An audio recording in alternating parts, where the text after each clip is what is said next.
نحمده wa nusalli ala rasulil kareem amma ba'd.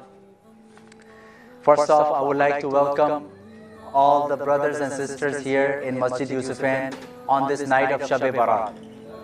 What is this night, Shab-e Barat? It is the 15th night of Sha'ban, and there are several ahadith in which Rasulullah sallallahu alaihi wasallam talks about the barakat, the blessings that Allah subhanahu wa ta'ala bestows upon on this night. This is the night where Allah subhanahu wa ta'ala decides our rizq, our age, our life in this dunya, and all the important necessities. All those decisions are made on this night. And they are executed on the night of Laylatul Qadr. And the details of that are mentioned in Surah Al-Dukhan. Allah subhanahu wa ta'ala mentions that how angels descend and they decide for all the important matters. So, as we talk about this special night and we proceed with the important talks about this night, I would like to invite Hafiz Saifullah for Tilawat al-Quran to start the night with Tilawat al-Quran. Hafiz Saifullah.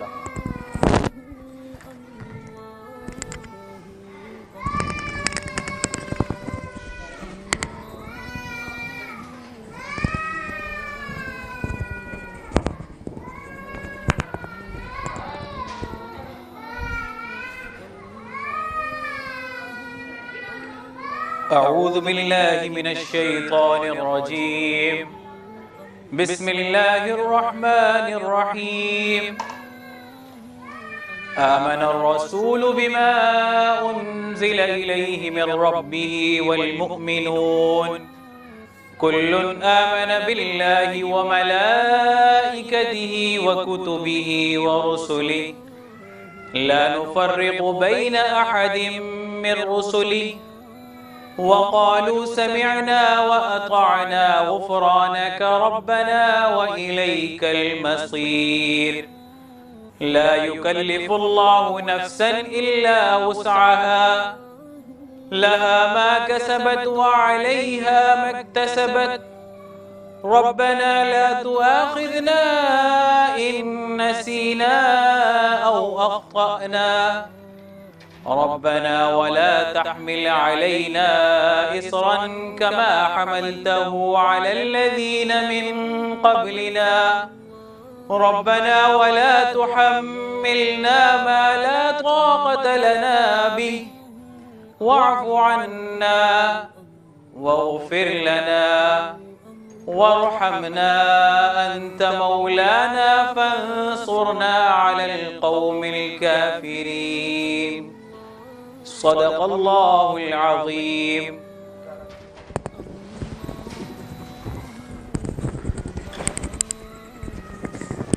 Thank you very much. And this was Hafiz Saifullah. And inshallah, inshallah there will be the bayan. Hazrat is going to give bayan on this special very night. But brothers and sisters who understand English, one of the important incidents that's recorded on the night of Shab-e Barat or the 15th of Sha'ban is that Rasulullah sallallahu alaihi wasallam had this night distributed to Sayyidina Aisha radiallahu anha. Everyone knows that our Prophet sallallahu alaihi wasallam had 9 wives, and for every wife Prophet sallallahu alaihi wasallam had appointed a night. So this was the night that Prophet sallallahu alaihi wasallam was supposed to spend at the house of our mother Sayyidina Aisha radiallahu anha. And Prophet ﷺ went to his house, and in the night time he woke up and he went to the Baqi. Baqi is the name of the graveyard or the cemetery of Medina Munawwara. And Aisha radiallahu anha, she wakes up and she does not find Prophet ﷺ there. So she gets worried. Where did Prophet ﷺ go? It's my night. Where is he spending the night? So this is what came to her mind, and she came out of the house looking for the Prophet ﷺ. And people who have visited Masjid al-Nabawi Sharif and they have visited Baqi, they know that they are very next to each other. It's not a lot of distance. So she comes worried. She comes out and sees the Prophet ﷺ in the Baqi and praying, making dua. She sees Prophet ﷺ. She's content that Prophet ﷺ is not at any other of his house.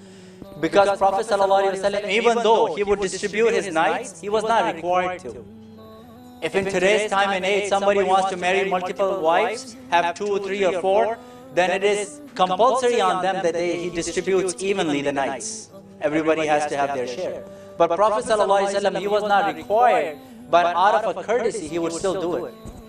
So, Sayyidina Aisha radiallahu anha said that out of courtesy, it's not my right, but out of courtesy, Prophet ﷺ has given me the night. Where is he spending? But then she's content, she comes back home, but she's out of breath. You know, when you go running, you come back, he's out of breath.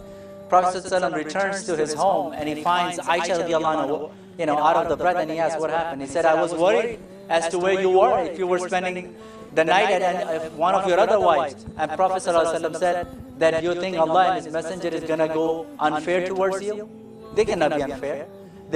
And then he explained the reality of this night, that this is the night of Nisfu min Sha'ban, the 15th, which is called Shab-e Barat, and these are the decisions that are made, that Allah subhanahu wa ta'ala decides for the people who are going to live in that year and who is going to pass away in that year.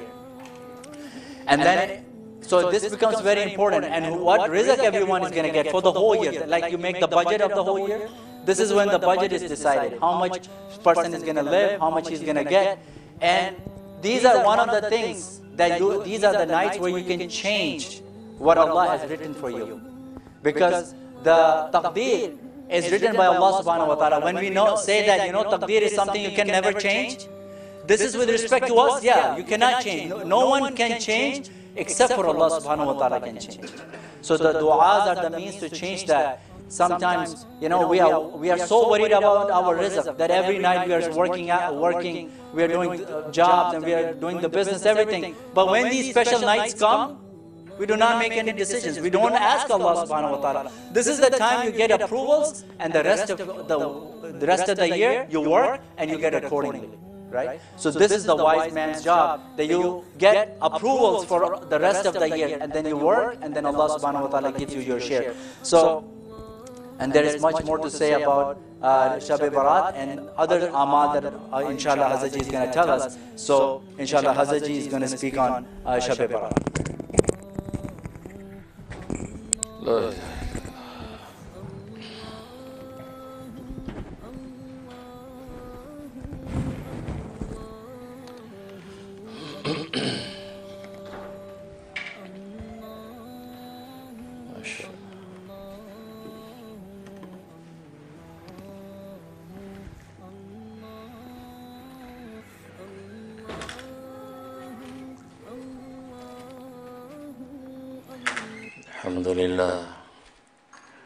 الحمد لله نحمده ونستعينه ونستغفره ونؤمن به ونتوكل عليه ونعوذ بالله من شرور أنفسنا ومن سيئات أعمالنا من يهده الله فلا مضل له ومن يضلله فلا هادي له ونشهد أن لا إله إلا الله وحده لا شريك له ولا نظير له ولا مثل له ولا مثال له ونشهد أن سيدنا وسندنا وشفيعنا وشفيع أمرنا وحبيبنا وحبيب ربنا ومولانا محمدا عبده ورسوله أرسله الله إلى كافة للناس بشيرا ونذيرا وداعيا إلى الله بإذنه وسراجا منيرا أما بعد فأعوذ بالله من الشيطان الرجيم بسم الله الرحمن الرحيم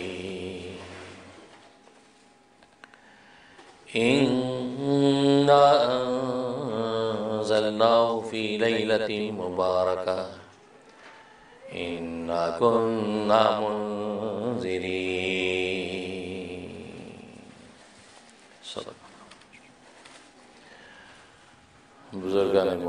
برادر عزیز اور میری اسلامی بہنیں، اللہ تبارک و تعالیٰ نے آسمان و زمین کی اس دنیا کو مصیبتوں اور نعمتوں کا مجموعہ بنایا ہے۔ اس دنیا میں آپ کو نعمتیں بھی نظر آتی ہیں، مصیبتیں بھی نظر آتی ہیں۔ کہیں نعمتوں کے انبار ہیں، کہیں مصیبتوں کے انتشار ہیں۔ انسان کبھی نعمتوں سے لطف اٹھاتا ہے، کبھی مصیبتوں میں مبتلا ہو جاتا ہے، تو گویا کہ اسی مڑ بھیڑ کے ساتھ اس کی زندگی گزرتی ہے۔ ہاں، وہ عالم جہاں نعمتیں ہی نعمتیں ہیں، اس کو جنت کا عالم کہتے ہیں، وہاں مصیبت کا کوئی شائبہ نہیں ہے۔ اور وہ عالم جہاں مصیبتیں ہی مصیبتیں ہیں، جہاں نعمت کا کوئی شائبہ نہیں، اس عالم کو جہنم کا عالم کہتے ہیں۔ لیکن دنیا کو اللہ تبارک و تعالیٰ نے نعمتوں اور مصیبتوں کا مجموعہ بنایا ہے۔ اس لیے دنیا کے اندر انسان ہمیں دو طرح کے نظر آتے ہیں، بعض عاقلین ہیں اور بعض غافلین ہیں۔ کہ ظاہر ہے کہ مصیبتیں سر پہ پڑتی ہیں، نعمتیں نظر آتی ہیں، تو انسان نظریاتی طور پر دو میں تقسیم ہو جاتا ہے۔ تو لہٰذا ایک وہ طبقہ جو غافلین کا کہلاتا ہے وہ سامنے آتا ہے، ایک وہ طبقہ جو عاقلین کا کہلاتا ہے وہ سامنے آتا ہے۔ کہ ظاہر ہے کہ نعمت اور مصیبت کے اسی اشتراک کی وجہ سے دو طبقے بن جاتے ہیں۔ اور یہ دو طبقے اس لیے بنتے ہیں کہ اللہ تبارک و تعالیٰ نے انسان کے اندر دو طرح کی کیفیت رکھی ہیں۔ ایک اس انسان کے اندر آزادی اور خود مختاری رکھی ہے، ایک اس انسان کے اندر جبر اور مجبوری رکھی ہے۔ اگر یہ آزادی اور خود مختاری کی زندگی پر قدم رکھتا ہے تو پھر یہ غافلین کے اندر شامل ہونے لگتا ہے، کیونکہ آزادی اور خود مختاری اس کو غافل کر دیتی ہے، اپنے سے اوپر والی کسی طاقت کا تصور بھول جاتا ہے، اپنے سے نیچے والوں کے حقوق پر نگاہ نہیں رکھتا۔ اس کی عقل اس تکبر و غرور کے ساتھ اس کو لے کے چلتی ہے کہ خود قرآن کو کہنا پڑتا ہے کہ وَلَا تَمْشِ فِي الْأَرْضِ مَرَحًا، اے انسان زمین پر اکڑ کے نہ چل، إِنَّكَ لَن تَخْرِقَ الْأَرْضَ وَلَن تَبْلُغَ الْجِبَالَ طُولًا۔ تو جو ٹکا ٹکا کے قدم رکھتا ہے تو زمین کو تو پھاڑ نہیں سکتا، جو گردن اٹھا کے چلتا ہے تو پہاڑوں سے تو بلند نہیں ہو سکتا۔ تو گویا کہ ایسی مخلوقات موجود ہیں جو تم سے بھی بلند نظر آتی ہیں، تم سے بھی قوی نظر آتی ہیں، لہٰذا انسان تو زمین پر اکڑ کے نہ چل۔ جیسے یہ دوسری مخلوقات اپنے سے اوپر والے کو دیکھ کر تابع ہو کے چلتی ہیں، ایسی تجھے بھی چاہیے کہ اپنے سے اوپر والے پہ نگاہ رکھ، تاکہ تیری اکڑ و غرور تواضع کے اندر بدل جائے۔ تو جب یہ گویا کہ اس آزادی و خود مختاری کو لیتا ہے تو غافلین میں شامل ہو جاتا ہے، لیکن جب مجبوری اور جبر میں آتا ہے، اس پر مصیبتیں ٹوٹتی اور یہ اپنے آپ کو مجبور محض سمجھتا ہے، اب یہ مدد کے لیے کسی کو پکارتا ہے تو یہ عاقلین میں آ جاتا ہے، اس کی عقل کے طبق روشن ہو جاتے ہیں، اس روشنی میں پھر اپنے سے اوپر طاقتور ذات کو دیکھنے لگتا ہے۔ جب آزاد و خود مختار تھا تو اس ذات کی طرف نگاہ نہیں، لیکن مجبور جب ہوا، مصیبت زدہ ہوا، اب یہ مدد کے لیے جب پکارا ہے تو اس کی عقل روشن ہوئی، اس روشنی میں اب یہ دیکھتا ہے کہ نہیں، مجھ سے بھی طاقتور ایک ذات ہے کہ جو ذات میری داد رسی کر سکتی ہے۔ تو یہ پھر غافلین سے نکل کے عاقلین میں شامل ہو جاتا ہے۔ اور اسی تعلیم کے لیے اللہ تبارک و تعالیٰ نے کم و بیش 1,24,000 انبیاء کرام علیہ السلام بھیجے، تاکہ لوگوں کو یہ بتائیں کہ یہ غافلین کا راستہ ہے اور یہ عاقلین کا راستہ ہے، اور تمہیں عاقلین کا راستہ اختیار کرنا ہے، کیونکہ عقل کی روشنی مملوک کو اپنے مالک کا پتہ دیتی ہے، مخلوق کو اپنے خالق کی طرف بلاتی ہے، مرزوق کو اپنے رازق کی طرف متوجہ کرتی ہے۔ تو لہذا تم عاقلین کے اندر شامل ہو، تاکہ عقل کی روشنی کے اندر تم آگے سے آگے بڑھتے چلے جاؤ۔ ہاں، اگر تم غافلین میں گرے تو ثم رددناہ اسفل سافلین، باوجود اس کے کہ تم سب سے افضل و اشرف و خوبصورت نظر آتے ہو، لیکن ثم رددناہ اسفل سافلین، پھر تمہیں نیچو نیچ جہنم کے گڑھوں میں ڈال دیا جائے گا۔ تو یہ دو طبقے سامنے آتے ہیں، اور اللہ تبارک و تعالی نے چونکہ یہ انسان مصیبتوں اور نعمتوں کے اس جھمیلے کے اندر مبتلا ہو جاتا ہے، آزمائشوں میں جب گرتا ہے، اور کبھی غفلت میں آتا ہے، کبھی عقل حاصل کرتا ہے، تو اللہ تبارک و تعالی نے اس کے لیے تذکیر اور نصیحت کا ایک سلسلہ جاری کر دیا کہ اس بھٹکے ہوئے انسان کو نصیحت کرتے رہنا چاہیے، کیونکہ یہ دنیا کے اندر نعمتوں کے انبار دیکھتا ہے کہ ادھر متوجہ ہوتا ہے، مصیبتیں دیکھتا ہے تو ان سے بھاگتا ہے، تو یہ کئی بھٹک جاتا ہے، نظریاتی طور پر طرح طرح کے تصورات اس کے اندر قائم ہو جاتے ہیں۔ کبھی ان نعمتوں کے حصول کو اپنی ذاتی طاقت سمجھتا ہے، کبھی ان مصیبتوں کو یہ سمجھتا ہے کہ یہ مسلط کے خلاف ہیں، تو نظریاتی طور پر جو بھٹکتا ہے، اس لیے اللہ تبارک و تعالی نے اس کے لیے تذکیر اور نصیحت کا سلسلہ جاری کر دیا، اور اس کے لیے جیسے میں نے عرض کیا کم و بیش 1,24,000 انبیاء کرام علیہ السلام بھیجے، جو ہر زمانے کے انسانوں کو ان کو تذکیر نصیحت کرتے رہے، ان کو اس بھٹکنے کے موقع پہ ان کو اصلاح کرتے رہے، ارشاد دیتے رہے، اور ان کو اصل منزل دکھاتے رہے کہ کن نعمتوں کی مستی میں مست نہیں ہو جانا، کہ مصیبتوں کو دیکھ کر خدا کا شکوہ شروع نہیں کر دینا، بلکہ تمہیں بہت اعتدال کے ساتھ چلنا ہے، اور اس اعتدال کے ساتھ چل کے تمہیں منزل پہ پہنچنا ہے۔ جیسے کہ شاعر کہتا ہے ظفر آدمی نہ اس کو جانیے گا، گو کیسے صاحب فہم ہو سکا، جسے عیش میں یاد خدا نہ رہی، جسے تیش میں خوف خدا نہ رہا۔ تو گویا کہ یہ جو سلسلہ ہے یہاں پر تذکیر کی ضرورت ہے، تو اللہ تبارک و تعالی نے تذکیر 3 قسمیں تذکیر کی نازل کر دی، 3 طرح کی تذکیریں اللہ تبارک و تعالی نے انبیاء کرام علیہ السلام کے ذریعے سے بھیجی، تاکہ ہر انسان اس انداز سے نصیحت کو حاصل کرے۔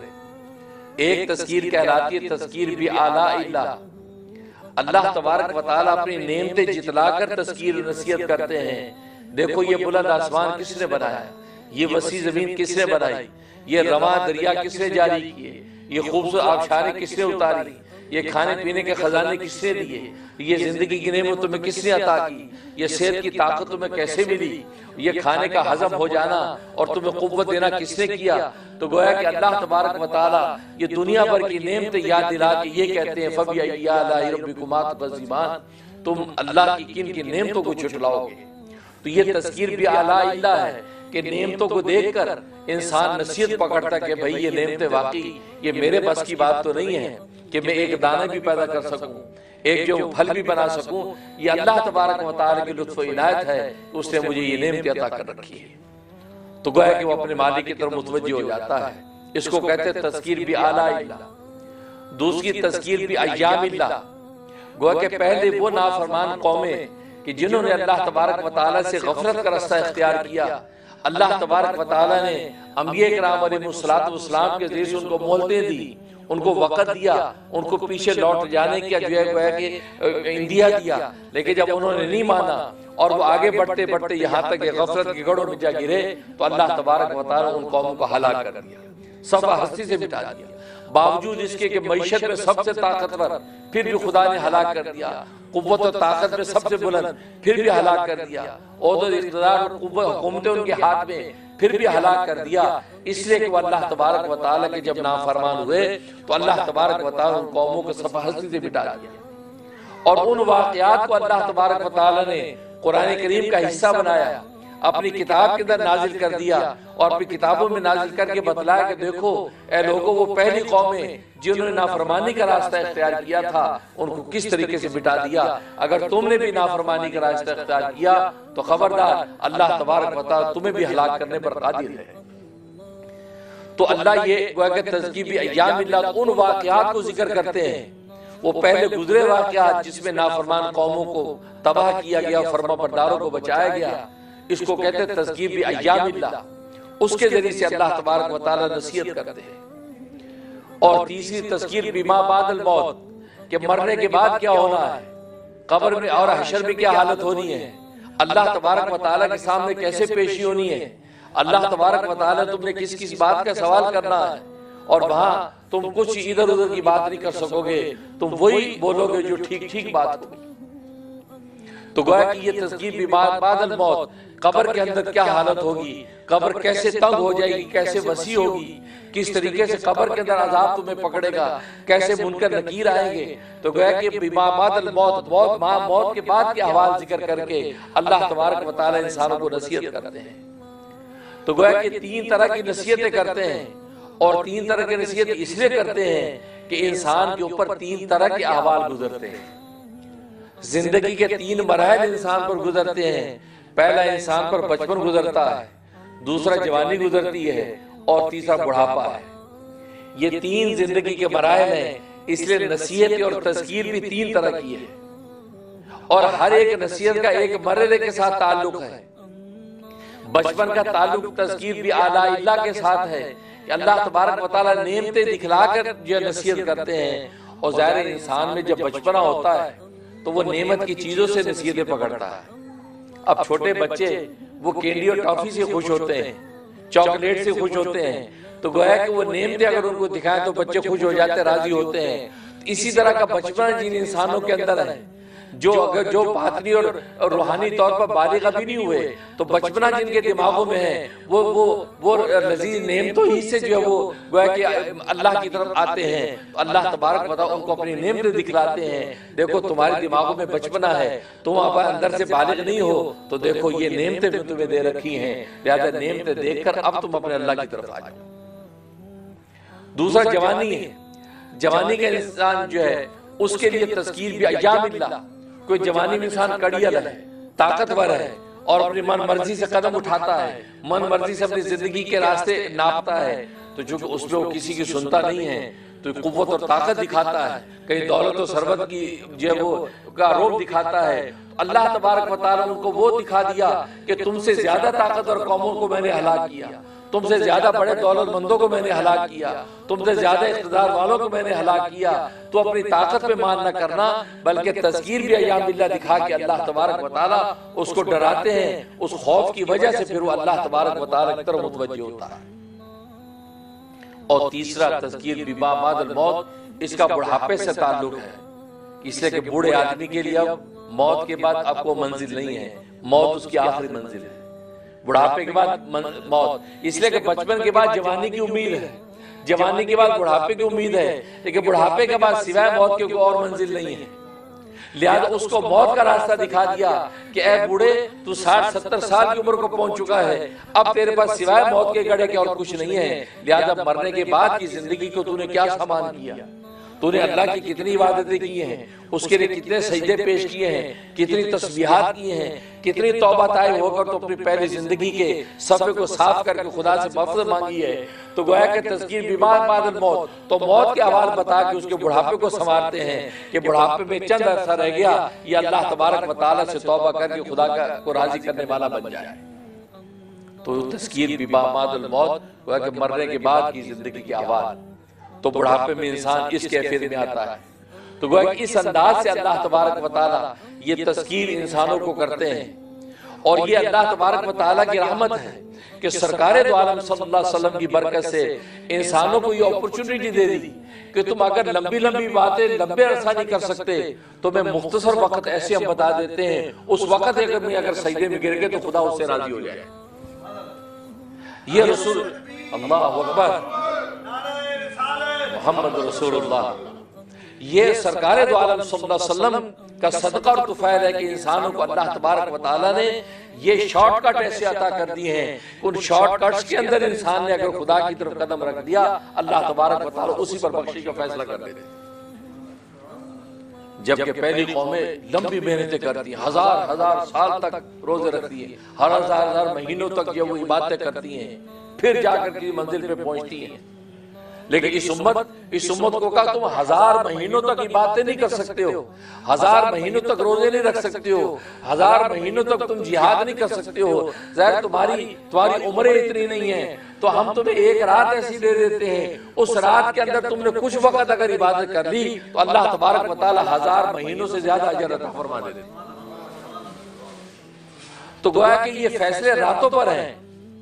راتیں اللہ تبارک و تعالیٰ ایسی عطا فرما دی ہیں کہ ان راتوں کے اندر اگر اللہ کے سامنے درخواست پیش کر دی تو اللہ تبارک و تعالیٰ خالی ہاتھ نہیں لوٹاتے. اور عجیب بات یہ ہے کہ آپ دیکھیں ویسے راتیں اندھیری راتیں ہیں، سونے کی راتیں ہیں، آرام تسکین کی راتیں ہیں، لیکن راتوں میں اللہ نے یہ راز رکھا کہ راتوں کی وجہ سے اللہ نے دن مہینے کے دنوں کو فضیلتیں بخشی ہیں۔ چنانچہ رجب کا مہینہ ہے، یہ وہ مہینے جو عبادتوں کے مہینے شروع ہوتے ہیں۔ رجب کے مہینے میں اللہ تبارک و تعالی نے ایک رات ایسی رکھ دی ہے کہ جس رات کی وجہ سے رجب کے مہینوں کو فضیلت دے دی، اور خود نبی نے فرمایا کہ رجب شہر اللہ، رجب اللہ کا مہینہ ہے، اور اللہ نے اس کو اپنا مہینہ اس لیے بنایا، اس مہینے میں ایک رات ایسی رکھی ہے، اس رات کی وجہ سے اللہ تبارک و تعالی نے رجب کو اپنا مہینہ بنا لیا، اور وہ لیلۃ المعراج ہے۔ معراج کی رات، اسراء و معراج کی رات رجب میں ہے، لہذا اس ایک رات کی وجہ سے اللہ تبارک و تعالی نے رجب کے مہینوں کو فضیلت دی۔ اور جیسے میں نے عرض کیا کہ نبی پاک صلی اللہ علیہ وسلم فرماتے ہیں رجب شہر اللہ، رجب اللہ کا مہینہ ہے، اور اللہ نے اپنے مہینے میں اپنے سب سے محبوب نبی کو اپنے پاس بلایا، معراج کا سفر دیا۔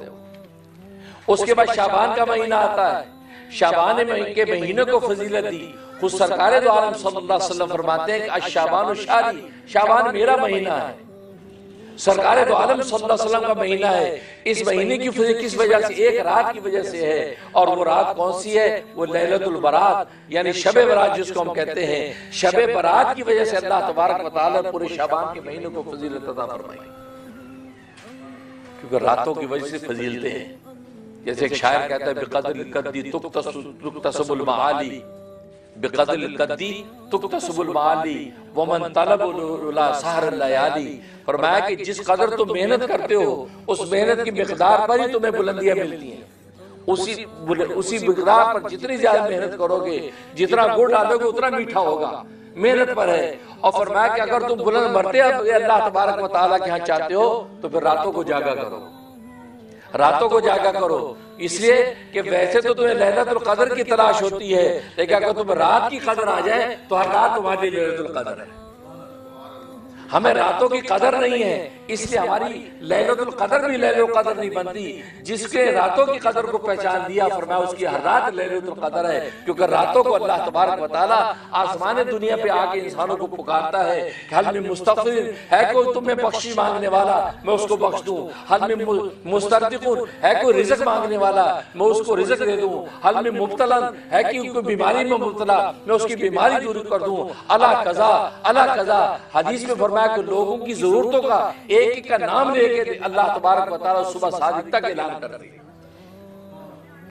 اب بتاؤ یہ راتیں اتنی قیمتی ہیں کہ پچھلے پہر میں اللہ تبارک و تعالیٰ آسمان دنیا پر اجلال فرما کے پکار رہے ہیں، کھلی کچہری لگا رکھی ہے، اور جو رب کریم خود سخی لاتا دروازہ کھول کے بیٹھا ہو، بھلا اس کے دروازے پہ آنے والوں کو خالی جا سکتا ہے؟ نہیں، بس مانگنے کی ضرورت ہے۔ اور آج ہم مانگنے میں جب کوتاہی کرتے ہیں، محروم رہتے ہیں، تبھی تو کہتے ہیں کہ راتوں کو حضرت علی مرتضیٰ باب علم والقضاء رضی اللہ تعالیٰ فرماتے ہیں کہ راتوں کو رازق کو تلاش کرنا سیکھ لو، دن کو رزق تمہارا انتظار کرے گا۔ آج راتوں میں ہم اپنے رازق کو تلاش کرنا چھوڑ دیا ہے، تو راتوں میں ہم رازق کو تلاش نہیں بلکہ سوتے رہتے ہیں۔ راتوں کو رازق کو تلاش کرنا، لا الہ کی ضرب لگانا، اللہ کے آگے ہاتھ پھیلانا، میں راتوں کو رازق کو تلاش کرنا سیکھ لو، پھر فکر نہ کرو دن کو نکلو کہ رزق تمہارا خود انتظار کرنا ہوگا۔ اس لیے جب رازق سے مل کے آئے تو رزق کیسے انتظار نہیں کرے گا؟ رازق کے دروازے سے کیسے خالی لوٹ سکتے ہو؟ لیکن بات وہی ہے، آج دن کے سویروں میں رزق کو تو تلاش کرتے ہیں، لیکن راتوں میں رازق کو تلاش کرنے کی محنت نہیں، تبھی رزق ہمارے لیے مشکل ہو جاتا ہے۔ رزق آگے دوڑتا ہے، پیچھے پیچھے دوڑتے ہیں۔ حالانکہ حدیث میں آتا ہے رزق کی حالت یہ ہے وہ تمہارے پیچھے پیچھے یوں دوڑ رہا ہے جیسے تمہارے پیچھے موت دوڑ رہی ہے۔ موت جیسے تمہیں پہنچ کے رہے گی ایسے تمہارا رزق تمہیں پہنچ کے رہے گا، لیکن آج حالت ہماری یہ ہو گئی ہے کہ ہم رزق کے پیچھے دوڑ رہے ہیں تو رزق ہمیں منہ موڑ کے دوڑ رہا ہے، کیونکہ ہم نے رازق کو دیکھا نہیں ہے، راتوں کو رازق کو تلاش۔ میرے دادا پیر حضرت مولانا ڈاکٹر عبداللہ عارفی قدس سرہ اپنے وقت کے قطب تھے، یہ حضرت حکیم الامت مجدد ملت مولانا اشرف علی تھانوی رحمہ اللہ تعالیٰ کے جلیل القدر خلفاء میں سے ہیں، کراچی میں ہوا کرتے تھے۔ بڑی خوبصورت بات فرماتے ہیں، فرمایا کہ رات میں کسی نہ کسی پہر میں آنکھ ضرور کھلتی ہے، پچھلے پہر میں آنکھ کھلتی ہے، کم از کم پیشاب کے لیے بھی کھلتی ہے، انسان اٹھ کے پیشاب کے لیے ضرور اٹھتا ہے، جب اٹھ کے آپ پیشاب کے لے گا، اگر وضو کر کے 2 رکعت پڑھنے کی ہمت نہیں ہے، وضو کی ٹھنڈک، تکلیف، سونے کی وہ نیند ہے، کوئی بات نہیں، میں جب پیشاب کر کے واپس بستر پہ لیٹنے لگے، بیٹھتے بیٹھتے اللہ تبارک سے مانگ لو جو مانگنا ہے، کیونکہ اللہ اس وقت گولی کے چہرے لگا کے بیٹھا، اللہ اس کا پابند نہیں ہے کہ 2 رکعت پڑھو گے تو ابھی تمہاری سنے گا، اللہ جو کہا پکارو، کوئی پکارنے والا، تم جو جاگ گئے اس وقت میں، اس وقت چلتے چلتے پکار، یا اللہ مجھے رزق دے دے، یا اللہ میرا کاروبار بند تھا اس کو ٹھیک کر دے، یا اللہ مجھے ہدایت دے دے، یا اللہ میرے بچوں کو نیک صالح بنا دے، جو دعائیں مانگ سکتے اس کو مانگ کے کہتے سو جاؤ، اللہ تبارک و تعالیٰ کے نوٹوں کے انشاءاللہ قبول ہو جائے گا۔ فرمایا لیکن ہماری غفلت کا حال یہ ہے کہ ہم اسے اٹھتے بھی ہیں لیکن اپنا وہ تقاضا پورا کر کے پھر سو جاتے ہیں، نہیں، فرمایا یہ بھی اگر عادت ڈالو گے تو وہ جو فضیلت ہے کہ پیچھے پہر میں اللہ پکار رہے ہیں اور آپ جھولی پھیلا دیں، تو فرمایا وہ فضیلت اس وقت بھی حاصل ہو جائے گی۔ تو راتوں کی وجہ سے فضیلت، تو شعبان میں اللہ تبارک و تعالی لیلۃ البرات، یہ شب برات ایک ایسی رات رکھ دی جس کی وجہ سے شعبان کے مہینوں کو فضیلت عطا فرما دی۔ اس کے بعد رمضان کا مہینہ آیا، حدیث فرمایا کہ رمضان فرمایا شہر امتی، رمضان میری امت کا مہینہ ہے، اور فرمایا اس میں ایک رات ایسی ہے، اس ایک رات کی وجہ سے پورے رمضان کو فضیلت عطا فرما دی، اس رات کو لیلۃ القدر کہتے ہیں۔ گویا کہ لیلۃ المعراج، لیلۃ البرات اور لیلۃ القدر، یہ 3 مہینوں میں یہ 3 راتیں ہیں جن راتوں کی وجہ سے اللہ تبارک و تعالی ان مہینوں کو فضیلت عطا فرمائی۔ ایک مہینے کو اللہ نے کہا میرا مہینہ ہے، دوسرے مہینوں کو رسول نے کہا میرا مہینہ ہے، اور تیسرے مہینے کے بارے میں کہا میری امت کا مہینہ ہے۔ اس میں لیلۃ القدر، اس میں قدر کا مطلب یہ تنگی، تنگ، یہ ایسی رات ہے کہ اس رات میں یہ زمین تنگ ہو جاتی ہے، اتنے ملائکہ اترتے ہیں، اتنے فرشتے اترتے ہیں کہ ان کو پاؤں رکھنے کی جگہ نہیں ہوتی، زمین تنگ ہو جاتی ہے ان کے لیے، اور کس لیے اترتے ہیں؟ وہ امت محمدیہ سے مصافحہ کرنے اترتے ہیں۔ کوئی اگر نماز میں کھڑا تو اس سے مصافحہ کرتے ہیں، کوئی سجدے میں گرا تو اس کو بوسے دیتے ہیں، کیونکہ یہ زمین جو ہے ملائکہ کے لیے تنگ ہو جاتی ہے، اس لیے اس کو لیلۃ القدر کہتے ہیں۔ اتنے ملائکہ اترتے ہیں، اور یہ چونکہ امت کا مہینہ ہے اور یہ بخشش کے پروانے جاری ہو رہے ہیں، تبھی تو نبی نے فرمایا کہ رمضان کا مہینہ جس کو ملے اور اس کی بخشی نہ ہو سکے، فرمایا کہ وہ ہلاک ہو گیا، مطلب اب اس کی بخشی کا کوئی راستہ نہیں۔ جس کو رمضان کے مہینے میں بخشا نہیں کیا، رمضان کے مہینے میں جو اپنی بخشی نہیں کروا سکا، جس میں اللہ تبارک و تعالیٰ بخشش کے بہانے ڈھونڈتے ہیں، چھوٹی چھوٹی چیز میں اس کے لیے بخشش کرتے ہیں، رمضان میں بھی اگر محروم رہا، فرمایا 11 مہینے میں کوئی مہینہ ایسا نہیں جس میں یہ بخشا جا سکتا، کیونکہ یہ خود امت کا مہینہ ہے اور خود امت کی بخشش کے فیصلے ہو رہے ہیں، اس مہینے میں یہ محروم رہا۔ تو دیکھو ان 3 مہینوں کی فضیلتیں 3 راتوں کی وجہ سے آ رہی، معراج کی رات ہے، شبرات کی رات ہے، قدر کی رات ہے۔ باقی اس پر گفتگو کی یار یہ راتوں میں لوگ کنٹروورسی یہ ہمارا ویسی شوق ہے، اور یار یہ رات کتنے ثابت ہے، یار کتنے ہے نہیں، اور کتنے قرآن کتنے دسو، اور فلاں کیا کتنے۔ لیکن اس کی ان شبہات کا جواب میں نے رحم ٹی وی پر تفصیلی دیا ہے، وہاں آپ استفادہ کریں، مزہ آ جائے گا، اور اس کا کوئی اسکالر اس کا توڑ نہیں کر سکا، شکر ہے۔ جس نے کہا شبہ ڈالا اس کا جواب دیا، الحمدللہ میرے بزرگوں کی برکت ہے، کوئی اسکالر اس کو کاؤنٹر نہیں ابھی تک کر سکا، الحمدللہ۔ اتنے مدلل دلائل اس کے اندر موجود ہے کہ معراج کا کہاں سے ثابت، جو ہے وہ کیا کہتے ہیں شبرات کہاں سے ثابت، سب دے دیا۔ اس میں میں نہیں پڑھتا، وہ علمی ایک الگ گفتگو ہو جائے گی، ایک آپ کو بتا رہا ہوں کہ رحم ٹی وی میں آپ ڈھونڈ سکتے ہیں۔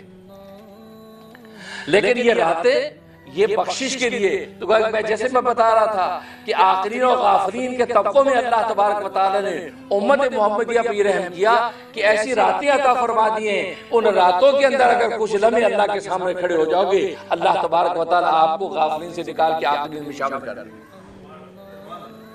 اس لیے یہ مواقع دی امت محمدیہ کو، چھوٹے چھوٹے یہ ایسے ٹپس دے دیے کہ اگر یہ کر لو گے تو بیڑا پار ہو جائے گا، رمضان کا مہینہ مل گیا تو تمہارا بیڑا پار ہو جائے گا، لیل و قدر مل گئی جو مانگو گے تو ملے گا، تو گویا کہ راتوں کے اندر۔ تو رمضان سے پہلے اللہ تبارک و تعالی نے شعبان کے اندر یہ شب برات رکھی، لیلۃ البرات رکھی. برات کا معنی بری ہونا، مطلب اس رات میں اللہ تبارک و تعالیٰ گویا کہ گناہگاروں کو جہنم سے بری کرتے ہیں، جہنم سے آزاد کرتے ہیں. اور حدیث میں فرمایا، بہقی کی حدیث ہے، حدیث میں فرمایا کہ نبی کریم صلی اللہ علیہ وسلم ارشاد فرماتے ہیں کہ اس رات میں بنی کلب، یہ عربوں کا ایک قبیلہ تھا بنی کلب، اور ان کے بڑے مویشی تھے. فرمایا کہ بنی کلب کے جتنے جو مویشی ہیں، ان مویشیوں کے جو بال ہیں، ان بالوں کی مقدار پر اللہ تبارک و تعالیٰ آج کی رات میں بخشش کرتے ہیں. اس قدر لوگوں کو بخشا جاتا ہے. اور حدیث میں فرمایا کہ اللہ تبارک و تعالیٰ آج کی رات میں جھانکتے ہیں آسمان سے، کیونکہ اللہ آسمان دنیا پر آ جاتے ہیں. کیونکہ عام 11 مہینے کے اندر، عام مہینوں میں تہجد کے وقت میں اللہ تبارک و تعالیٰ آسمان دنیا پر اجلال فرماتے ہیں.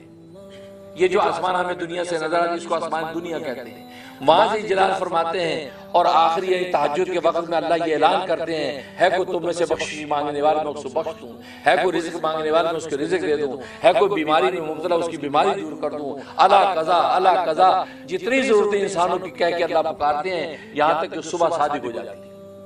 یہ عام راتوں میں. فرمایا کہ جب یہ شب رات آتی ہے تو یہ اعلان مغرب سے شروع ہو جاتا ہے. مغرب سے اللہ تبارک و تعالیٰ اجلال فرماتے ہیں، اور مغرب سے یہ اعلان شروع کر دیتے ہیں، اور صبح صادق تک اعلان ہوتا رہتا.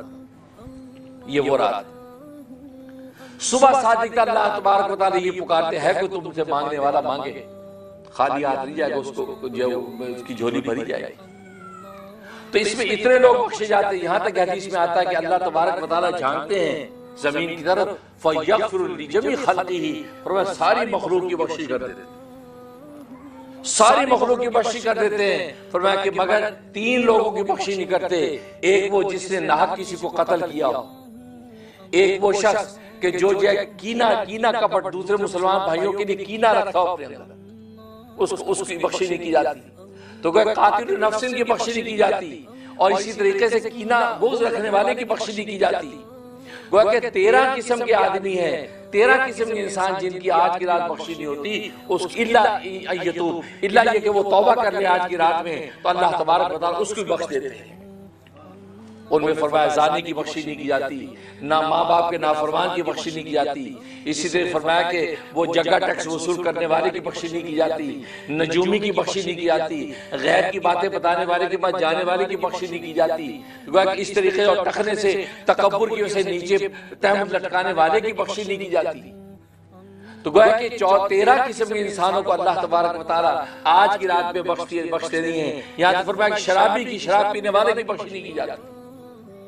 اللہ یہ کہ وہ توبہ کر لے تو اللہ تبارک و تعالیٰ آج کی رات میں بھی بخش دیتے ہیں. تو یہ وہ بخشش کی رات ہے. علماء فرماتے ہیں حقیقت میں یہ لیلۃ البرات یہ اصل میں ریہرسل ہے رمضان المبارک کے لیے. کیوں گویا کہ رمضان المبارک کا مہینہ ہمارا اپنا مہینہ ہے. اس مہینے سے پہلے اللہ تبارک و تعالیٰ ایک رات ایسی دے دی ہے، اس رات میں آپ غسل توبہ کر لیں، غسل توبہ کر لیں، اللہ تبارک و تعالیٰ سے توبہ طائب ہو جائے، مغفرت طلب کر لیں. جب غسل توبہ کر کے بالکل پاکیزہ مزکہ مصفہ ہو جاتے ہیں، اور رمضان کا مہینہ جیسے داخل ہوتا ہے تو اللہ تبارک و تعالیٰ اپنی رحمت کا عطر اس کے اوپر چھڑک دیتے ہیں. کیونکہ پہلا عشرہ رحمت کا ہے، رحمت کا، دوسرا عشرہ مغفرت کا، تیسرا عشرہ عتق من النار. تو پہلا عشرہ جو رحمت کا ہے، رحمت کا عطر تبھی ملے گا کہ آپ اگر شب برات کے اندر خدا سے جب اپنی ظاہر و باطن کو پاک کروا لیا اور آگے اللہ کے آگے روکے کے گڑا کے اپنے گناہ کا مزکہ مصفہ، کیونکہ اجلے دھلے کپڑوں پر خوشبو چھڑکی جاتی ہے. جب روح اجلی دھلی ہو گئی، مزکہ مصفہ ہو گئی، تو جیسی رحمت کا مہینہ داخل ہوگا اللہ اپنی رحمت کا عطر چھڑک دیتے ہیں. اللہ اکبر، محمد رسول اللہ. اور فرمایا کہ اگر بہت زیادہ آلودہ ہے، پہلے عشرے تک جو ہے اس کی ابھی گناہ کی آلودگی باقی ہے، تو پہلا عشرہ جب گزرتا ہے اس میں مزید اس کی کثافتیں صاف ہوتی رہتی ہیں، لطافتیں بڑھتی رہتی ہیں، یہاں تک کہ جیسے دوسرا عشرہ شروع ہوتا ہے اللہ تبارک و تعالیٰ اب اس کی مغفرت کر دیتے ہیں. اس سے دوسرا عشرہ مغفرت کا بخشش. اور فرمایا اگر بہت ہی آلودہ ہے کہ اسے شب برات میں بھی گڑ گڑایا، پہلا عشرہ بھی گزر گیا، دوسرا عشرہ بھی گزر گیا، اور اپنے گناہوں کی کثافتیں دھلوا رہا ہے، دور کر رہا ہے، یہاں تک کہ اس کا آخری عشرہ آ گیا تو آخری عشرے میں اللہ تبارک و تعالیٰ جہنم سے بری ہونے کا فیصلہ کر دیتے. تو گویا کہ یہ تینوں عشرے، یہ آج کی رات اگر ہم نے جتنا اللہ سے منوا لیا، اپنے آپ کو مزکا مصفہ کر دیا، اسی اعتبار سے اللہ تبارک و تعالی پہلا، دوسرا اور تیسرا عشرے کے انوارات ہمیں عطا فرما دیں گے۔ اس لیے آج کی رات بڑی اہم رات ہے، لیلۃ البرات۔ اس جو قرآن کریم میں سورۃ دخان میں فرمایا اِنَّا أَنزَلْنَاهُ فِي لَيْلَةٍ مُبَارَكَةٍ، کہ بے شک ہم نے اس قرآن کو لیلہ مبارکہ میں اتارا، اور دوسرے مقام پہ فرمایا اِنَّا أَنزَلْنَاهُ فِي لَيْلَةِ الْقَدْرِ، ہم نے قرآن کریم کو لیلۃ القدر میں اتارا، اور لیلۃ القدر آپ جانتے ہیں وہ رمضان میں ہے، تو بظاہر ایسا لگتا ہے یہ بھی رمضان میں ہونی چاہیے کہ قرآن اتارا۔ اس کا کیا مطلب؟ یہ آپس میں تعارض ہو رہا ہے۔ جمہور مفسرین تو فرماتے ہیں کہ لیلہ مبارکہ سے مراد بھی لیلۃ القدر ہی ہے، لیلۃ القدر ہی ہے، لہذا مراد یہ ہے کہ لیلۃ القدر میں ہم نے قرآن کو اتارا۔ لیکن علامہ امام اکرمہ بہت بڑے مفسر، رئیس المفسرین، مفسرین کے استاد، بہت بڑے مفسر گزرے ہیں، وہ فرماتے نہیں اِنَّا أَنزَلْنَاهُ فِي لَيْلَةٍ مُبَارَكَةٍ، لیلہ مبارکہ سے مراد لیلۃ البرات ہے، یعنی شب برات ہے۔ یہ جو کہا کہ برکت والی رات، برکت والی رات کا، یہ قدر والی رات نہیں کہا، قدر والی رات اس کو کہا، اس کو برکت والی رات کہا۔ برکت والی رات کا مطلب کیا ہے؟ کہ اس رات کے ذریعے سے کوئی برکت ملنی ہے، یہ مطلب ہے نا، اس رات کے ذریعے سے کوئی برکت ملنی ہے۔ رات تو یہ ہے، برکت اس کے ذریعے سے ملنی ہے۔ مبارکہ کا مطلب یہ ہے نا برکت والی رات، اس رات کے ذریعے سے کوئی برکت ملنی ہے۔ وہ برکت کیا ہے؟ وہ برکت یہ ہے کہ قرآن کریم اتارا جا رہا ہے۔ وہ برکت کیا ہے؟ قرآن کریم نے اترنا ہے، اور قرآن کریم وہ ضابطہ حیات ہے کہ انسان کی دنیا اور آخرت سمجھ جاتی ہے۔ اس رات کی برکت کا مطلب یہ کہ آج کی رات میں یہ فیصلہ ہو گیا ہے کہ قرآن کریم کو اتارا جائے گا آسمانی دنیا پر، اور اس کی برکت پورے عالم کو ملے گی۔ جب فیصلہ آج کی رات میں ہوا اور اس کو اتار دیا لیلۃ القدر میں۔ اور آپ جانتے ہیں جو بڑے جو کام ہوتے ہیں نا، بڑے اہم جو کام ہوتے ہیں، اس کے لیے پہلے فیصلہ لکھا جاتا ہے، پلاننگ ہوتی ہے، لکھا جاتا ہے کہ یہ پورا لکھ دیا، تیار ہو گیا، ہاں جی کب اس کو اب نافذ کب کرنا ہے، جی فلاں تاریخ کو نافذ کر دو۔ اب ایسا نہیں ہوتا ڈائریکٹلی نافذ کر دیا، پہلے اس کو پورا تیار کیا جاتا ہے۔ تو آج کی جو رات ہے لیلۃ البرات، اس کو یہ رات، اس رات کے اندر لکھا گیا یہ فیصلہ کہ کیا کیا ہونا ہے، کیا کیا ہونا آج کیا۔ یہ وجہ کی یاد اس وجہ سے اہم ہے کہ ہماری زندگی کے آنے والے سال کے سارے اعمال و احوال آج کی رات لکھے جائیں گے، آج کیا لکھے جائیں۔ اس نے کتنی نمازیں پڑھنی ہیں، کتنے روزے رکھنے ہیں، یہ حج کرنا ہے اس نے کہ نہیں، مرنا کس کس نے ہے، جس نے مرنا وہ آج کی رات اس کا نام لکھ دیا۔ اس حدیث میں آتا ہے کہ یہ غافل بازاروں میں ہنستا کھیلتا پھر رہا ہے، اس کو خبر نہیں کہ اس کا آج کی رات مردوں کا نام لکھ دیا گیا، اس کو پتہ نہیں کہ مردوں میں اس کا نام لکھ دیا گیا، اور یہ بازاروں میں ہنستا کھیلتا پھر رہا۔ آج کیا اتنی اہم ہے، اور آپ کو پتہ کہ رزلٹ جب بن رہا ہو اس کی اہمیت ہے، رزلٹ جب آؤٹ ہو رہا ہو اس کی اہمیت نہیں ہے۔ جب رزلٹ بن رہا ہوتا ہے تبھی انسان اپنی سفارشیں لگاتا ہے، جی سر جی زیادہ نمبر تھوڑے اتنے کر دو، میں تو فیل ہو رہا ہے، اس پہ بھاگ دوڑ ساری اس وقت کرتا ہے۔ یہ نہیں جب رزلٹ آؤٹ ہونے کا ٹائم آ گیا اس وقت یار ہوتا ہو گیا، ہونا فیل یہی ہوتا ہے، پہلے کرو جو کوشش کرنی ہے۔ تو آج کی رات اتنی اہم ہے کہ آج لکھا جا رہا ہے کہ اس کے نمازیں کتنی روزے کی، یہ بدقسمتوں میں ہیں، خوش نصیبوں میں ہیں۔ تو یہ جو دعا آج آپ نے پڑھی ہے اس کے اندر آپ نے اللہ سے یہ مانگا، یا اللہ اگر آپ نے بد نصیبوں میں آج لکھا ہے میرا نام، تو آپ تو اس بات پہ قادر ہے کہ مٹا سکتے ہیں، یا اللہ میرا نام بد نصیبوں سے مٹا دے۔ یا اللہ اگر آپ نے میرے رزق کی تنگی لکھی ہے آج کی رات میں، یا اللہ میرے رزق کی تنگی مٹا کے رزق کی کشادگی لکھ دے، کیونکہ آج کے دن رزق بھی آپ کا لکھا جاتا ہے، کیونکہ ایک تو لوح محفوظ پہ آپ کی پوری زندگی کا رزق لکھا گیا ہے، اور ایک سال کا کوٹا، سال کا کوٹا جو ہے اس رات کے اندر لکھا جاتا ہے۔ اور یہ ہوتا ہے پوری دنیا کے محکمے میں سال کا کوٹا چلتا ہے، بجٹ چلتا ہے، سال کا بجٹ ہے جی، تو بجٹ تو گویا کہ اس کے ساتھ سیٹنگ ہوتی ہے۔ تو اللہ تبارک و تعالیٰ بادشاہوں کا بادشاہ ہے، لہذا اس کی سلطنت اسی نظم کے تحت چلتی ہے۔ تو آج کی رات آپ کا رزق پورے سال کا کتنا ہے وہ لکھا جاتا ہے، لہذا آج منوا لے اللہ سے، یا اللہ میرے رزق کی تنگی لکھ دی، آپ تو قادر ہوئی ہے تنگی مٹا کے کشادگی لکھ دے۔ آج میری بدنصیبی لکھی، میری اولادوں کی یا اللہ بدنصیبی لکھ دی، یا اللہ آج آپ نے اس کو مٹا دے۔ تو گویا کہ آپ یہ دعائیں کر کر کے آج کی رات منوا سکتے ہیں، اور لیلۃ القدر میں تو تو وہ فیصلہ جو آج لکھا ہے وہ فرشتوں کے حوالے کر دیا جاتا ہے، اب زمین پہ جا کے اس کو نافذ کرو، وہ لیلۃ القدر۔ اس لیے اس کو کہتے ہیں برکت والی رات۔ برکت والی کا مطلب ہے کہ اس کی برکت اب آگے ملنی ہے، اور وہ برکت آگے کیا ملنی ہے کہ قرآن کریم کی دولت آسمان دنیا پر اترے گی۔ تبھی تو حدیث میں آتا ہے نبی کریم صلی اللہ علیہ وسلم جیسے رجب کا مہینہ شروع ہوتا تو آپ کیا دعا کرتے تھے؟ اللہم بارک لنا فی رجب و شعبان، اللہم بارک لنا فی رجب و شعبان، اے اللہ ہمارے رجب اور شعبان میں برکت نازل کر دیجئے، وبلغنا رمضان، اور ہمیں رمضان تک پہنچا دیجئے۔ سوال یہ پیدا ہوتا ہے آپ نے رمضان میں برکت کیوں نہیں مانگی؟ آپ رمضان میں صرف پہنچنا مانگ رہے ہیں کہ اللہ ہمیں بس رمضان تک پہنچا دے، لیکن رجب و شعبان میں فرما برکت عطا فرما۔ اس کا کیا مطلب برکت کا یہ کہ اللہ یہ مہینے میری ایسے مبارک فرما کہ ہم اس کی برکت سے رمضان تک پہنچ جائیں۔ اصل ہمیں ملنا رمضان سے ملنا ہے، تو دیکھو برکت کا مطلب یہ ہے۔ تو یہ مبارک رات ہے کہ آج کی رات میں ایسے فیصلے لکھے جا رہے ہیں کہ جو فیصلے نافذ ہوں گے لیلۃ القدر کے اندر، اور فرشتوں کو بھیج کے زمین پہ نافذ کر دی جائے۔ اسے اکرمہ فرماتے ہیں اِنَّا أَنزَلْنَاهُ فِي لَيْلَةٍ مبارکہ، مطلب اس سے لیلۃ البرات مراد ہے کہ اس میں اللہ تبارک و تعالیٰ جو یہ فرما رہے ہیں کہ ہم نے نازل کیا قرآن کریم کو لیلہ مبارکہ میں، اشارہ یہ دے رہے ہیں کہ ہم نے فیصلہ کیا اس کے نازل کرنے کا آج کی رات میں، یعنی برکت والی رات، یعنی شب برات میں ہم نے فیصلہ کیا ہے اِنَّا كُنَّا مُنذِرِينَ، اور ہم جو ہے وہ ڈرانے والوں میں سے۔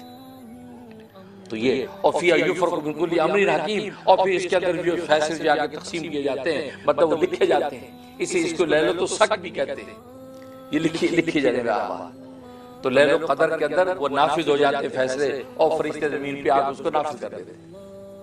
اس سے یہ رات بڑی اہم، تبھی نبی نے فرمایا کہ اس رات کے اندر بخشش کے فیصلے ہوتے ہیں اور کوئی جھولی خالی نہیں آتی، کیونکہ اللہ تبارک و تعالیٰ اجلال فرماتے ہیں مغرب سے لے کے صبح صادق تک، اور پھر جو بھی جو مانگتا ہے اللہ تبارک و تعالیٰ اس کو عطا کر دیتے ہیں۔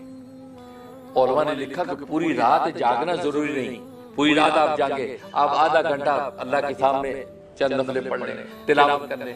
پھر بھی علماء نے اعمال ایسے بتا دیے ہیں کہ یہ اعمال اگر آپ کر دیں تو اس کا نتیجہ یہ ہوگا کہ آپ کی پوری رات کی فضیلتیں آپ کو حاصل ہو جاتی ہیں۔ تو یہ وہ لیلۃ البرات، شب برات۔ تو شب برات میں رات کی عبادت اور پھر دن کا روزہ، لیلۃ النصف شعبان یعنی دن کا روزہ رکھنا ہے۔ تو گویا کہ کل جو ہے 15 شعبان کا روزہ، نبی کریم صلی اللہ علیہ وسلم تو پورا مہینہ روزہ رکھتے تھے۔ حضرت عائشہ صدیقہ رضی اللہ تعالیٰ فرماتی ہیں کہ اس مہینے میں نبی کریم صلی اللہ علیہ وسلم رمضان کے بعد سب سے زیادہ اگر روزے رکھتے تھے تو شعبان میں رکھتے تھے، کیونکہ ظاہر ہے کہ جیسے میں نے بتایا شعبان میرا مہینہ ہے، نبی فرماتے میرا مہینہ ہے، میں اپنے مہینے میں چاہتا ہوں زیادہ سے زیادہ نیک اعمال اللہ تبارک و تعالیٰ کیا پہنچے، کیونکہ اللہ کے اعمال پہنچتے ہیں۔ اس میں فرمایا کہ روزے بھی ہوں، میرا مہینہ ہے، تو گویا کہ نبی پاک صلی اللہ علیہ وسلم اس مہینے میں روزے بھیج رہے ہیں، آپ دیگر عبادات کے روزے بھی جا رہے ہیں۔ حالانکہ رمضان میں روزے آنے ہیں، لیکن مجھے اور آپ کو کثرت سے روزہ رکھنا رمضان میں منع کر، شعبان میں منع کر دیا۔ اس لیے منع کر دیا کہ بھئی تمہارا مہینہ تو رمضان کا مہینہ ہے، شعبان میں تم روزے رکھ لو گے تو کہیں یہ نہ ہو کہ جو تمہارا اپنا مہینہ اس مہینے میں روزہ رکھنا تمہیں مشکل ہو جائے۔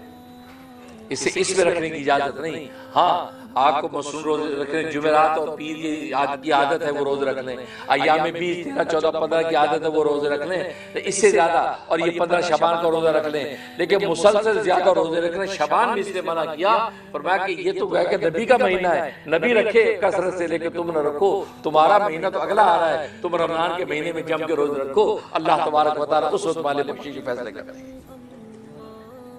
اسے میں دوست بزرگ حقیقت یہ ہے کہ یہ مہینے یہ رات جو ہے بڑی مبارک رات، اور میں نے کہا کہ اصل یہ رات، اس رات کے اندر اللہ کو بناؤ، اس رات کے اندر اعمال و اعمال کر لو، اور جیسے ابھی آپ نے مغرب کے بعد جو اعمال اذکار کیے ہیں ماشاءاللہ پورے سال کے اندر آپ اس کے انوارات دیکھیں گے، کیونکہ یہ رات جو ہے یہ بخشش کی رات ہے۔ اور اس رات میں نے بتایا کہ اللہ تبارک و تعالیٰ جو ہے وہ بنی کلب کے مویشیوں کی جو مقدار اللہ تبارک و تعالیٰ بخشش کرتے ہیں، تو ظاہر ہے کہ ہمارا نام تو ضرور اللہ تبارک و تعالیٰ بخشش میں آئے گا، لیکن شرط یہ ہے کہ ہم جھولی پھیلائیں، کیونکہ اللہ تبارک و تعالیٰ یہ چاہتے ہیں کہ بندے قدم بڑھائیں، پکاریں، ہاتھ پھیلائیں، کیونکہ تھوڑا سا سبب اختیار کرنا ہمارا کام ہے، باقی اللہ تبارک و تعالیٰ کا کام ہے۔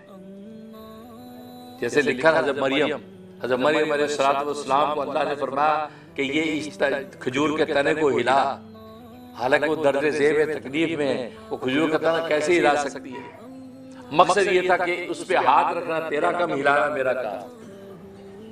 ہاتھ رکھنا تیرا کام ہے، وَهُزِّي إِلَيْكِ بِجِذْعِ النَّخْلَةِ تُسَاقِطْ عَلَيْكِ إِلَيْكِ بُرُوتًا جَنِيًّا، کہ ان تنے کو ہلا، اس تنے کو تم ہاتھ رکھے گی، اس کو ہلا کے کھجوریں پھینکنا میرا کام۔ تو بس ہمارا کام قدم بڑھانا ہے، قدم بڑھانا ہمارا کام ہے، باقی اللہ تبارک و تعالیٰ ہمیں دلوں کو قبول کر لے۔ لکھا نا بایزید بستامی رحمت اللہ علیہ، اللہ والے گزرے ہیں، ایک مرتبہ چلے جا رہے ہیں، سامنے سے کتا گندے نالے میں سے نکل گیا ہے، تو اس کتے نے اپنے آپ کو یہ جھاڑا، جیسے جھاڑا تو آپ کے کپڑوں پہ چھینٹے پڑ گئے، تو آپ نے اس کو دھتکارا، یہ کیا کر دیا، دھتکارا غصے سے، نفرت۔ تو کتا بولا، اللہ نے کتے کو گویا ہی دے دی، کہ دیکھو اللہ تبارک و تعالیٰ کے خاص مقبولان الہی بعض ایسے ہوتے ہیں کہ جن کی براہ راست اللہ تربیت کرتے ہیں۔ بعض دفعہ تو مربی تربیت کر رہا ہے، لیکن بعض کا معاملہ پھر اتنا اوپر چلا جاتا ہے کہ اللہ براہ راست اب اس کتے کے ذریعے سے اللہ تبارک و تعالیٰ تربیت کر رہے ہیں۔ کتا بولا، کہا بایزید میرے بدن پہ جو گندگی لگی ہے وہ سمندر کے پانی سے پاک ہو سکتی ہے، لیکن تیرے دل کو جو تکبر کی گندگی لگی ہے یہ سات سمندر کے پانی سے بھی پاک نہیں ہو سکتی۔ تو نے مجھے دیکھ کے تکبر کیا، کیا تجھے یہ یقین آ گیا کہ تو ایمان پر مرے؟ اوہو، یہ سنا تو گھبرا گئے کہ بات تو صحیح ہے کہ جب تک ایمان پر موت نہیں ہے تو ہماری کیا کمال ہے، ہماری باتیں کس کام کی ہیں؟ گھبرا گئے، فوراً کہا کہ مجھے معاف کر دے، میری تمہاری دوستی، یہ بات کہی۔ تو کتا آگے سے بولا میری تیری کیا دوستی، تو جہاں جاتا لوگ تیرے ہاتھ چومتے ہیں، میں جہاں جاتا لوگ مجھے پتھر مارتے ہیں، ہم دونوں کٹھے کیسے ہو سکتے ہیں؟ یہ کہہ کہ کتا ادھر کو چلا گیا، حضرت بھائی غش کھا کے گر گئے اور اس کے بعد اٹھے اور کہا کہ یا اللہ مجھے معاف کر دے، میں ایک کتے سے دوستی کے قابل نہیں ہوں، تیرے ساتھ دوستی کے قابل کیسے ہو سکتا ہوں؟ ایک کتا مجھ سے دوستی کرنے کو تیار نہیں ہے، یا اللہ تو مجھ سے دوستی کیسے کرے گا؟ یا اللہ تو مجھے اپنی دوستی کے قابل بنا۔ دیکھو اللہ، یہ بھائی صاحب، ان کو کسی نے کہا کہ حضرت ہمارے علاقے میں ایک طوائفہ آ گئی ہے، بڑی حسین و جمیل مالدار، اور شہر کے لوگ گمراہ ہو رہے ہیں، آپ کو دعا کرے کچھ کرے؟ کبھی میں کیا دعا کروں، اللہ تعالیٰ صحیح کرے گا؟ نہیں جی نہیں، آپ کچھ کرے، دعا کرے، کوئی شہر گمراہ ہو رہا ہے۔ کہ اچھا، خاموش ہو گئے، کہاں پہ ہے؟ بتایا فلاں گھر ہے، سب بتا دیا۔ حضرت جو ہے ایک رات وہاں چلے گئے، جا کے دروازہ بجایا، خادمہ باہر آئی، کہا کہ میں ملنے آیا ہوں۔ اسے دیکھا بابا جی ملنے آیا ہے، کہ جی بابا جی کیوں، خیریت؟ بھائی ملنا، مجھے ٹائم چاہیے۔ اچھا، وہ اندر گئی، کہا جی ایک بابا جی کھڑے فقیر سے کہتے ٹائم چاہیے، تو وہ بھی ہنسی اگل بھی، بابے کے پاس پیسے پوچھے ہیں، یہ جو آ گیا دروازے پہ، تو باہر آئے کہ جی بابا جی تو پتہ ہے پیسے سے ملاقات ہوتی ہے، ایسے نہیں ہوتی۔ ہاں مجھے پتا ہے، کتنے پیسے؟ انہوں نے کہا جی 1000 درہم لگیں گے۔ انہوں نے تھیلی نکالی، گلو جی تھیلی 1000۔ بڑا اچھا۔ اب وہ طوائف نے کہا کہ وہ حال ہولیا سنا، تو اسے کہا چلو آن دے بابا جی، پتہ کی کہتے ہیں، پیسے تو آئے۔ اب وہ آگے، اب بیٹھ گئے، اب وہ اپنے وقت کی حسین جمیل خاتون دولت سرور ٹپک رہی۔ بازی بستامی رحمت اللہ فرمایا کہ دیکھو میں نے اپنے وقت کی قیمت تمہیں دے دی ہے۔ جی جی بالکل دے دی، اب تو میری مملوک، میری مالک مملوک ہو گئی جی، مملوک، اب میں تمہیں جیسے چاہے کہوں تم کرو گی۔ ہاں جی جی بالکل، اب میں آپ کو غلام، آپ جیسے کہیں گے، کیونکہ اب آپ کا وقت ہے۔ حضرت نے اپنے زنبیل میں سے جائے نماز نکالی، جائے نماز بچھائی، حضرت فرمایا کہ اس جائے نماز پہ کھڑی ہو کے اللہ کی 2 رکعت نماز ادا کر، کیونکہ اب میری ہے، اب میں جیسے کہوں گا تو یہ کرنا، پیسے دیے ہیں۔ کہا جی جی بالکل، آپ میرے آقا ہے، مالک ہے۔ وہ اس پہ کھڑی ہوئی، جیسے مسلح پہ کھڑی ہو، حضرت نے ہاتھ اٹھا دیا، رب ذوالجلال مسلح پہ لانا میرا کام ہے، اب اس کو اپنی طرف کھینچ لینا تیرا کام۔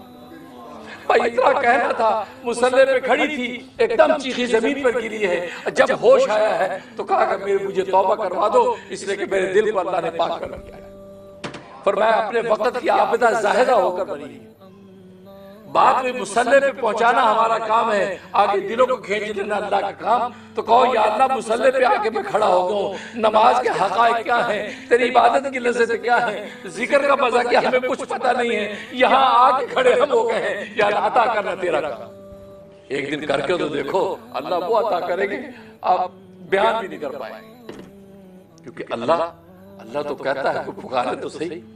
تو بائزی بستامی نے کتنا بڑا فتنہ اللہ والوں کا یہ کہ وہ 2 لفظوں میں بات کہاں سے کہاں چلی گئی، وقت کی آبد اور زاہدہ ہو کر مری ہے، سارا فتنہ ختم۔ لیکن ظاہر ہے اس کے لیے بائزی بستامی کی ضرورت ہے، میرے آپ کو مجال نہیں کرنی، یہ مجال انہی کی ہے کہ جن کو اللہ تبارک و تعالیٰ نے وہ تقوی للہیت، وہ نگاہ بلند عطا کر رکھی ہے، جو گناہ سامنے ناشتہ بھی ہو تو اس کا کوئی ان کے قلب اور دماغ پہ اثر نہیں آتا، وہ اپنے مالک کی طرف دیکھتے ہیں، ان لوگوں کے لیے ہے۔ لیکن بات وہی ہے کہ بس سبب اختیار کرنا ہمارا کام ہے، اس کے بعد اللہ تبارک و تعالیٰ خود قبول کرتے ہیں۔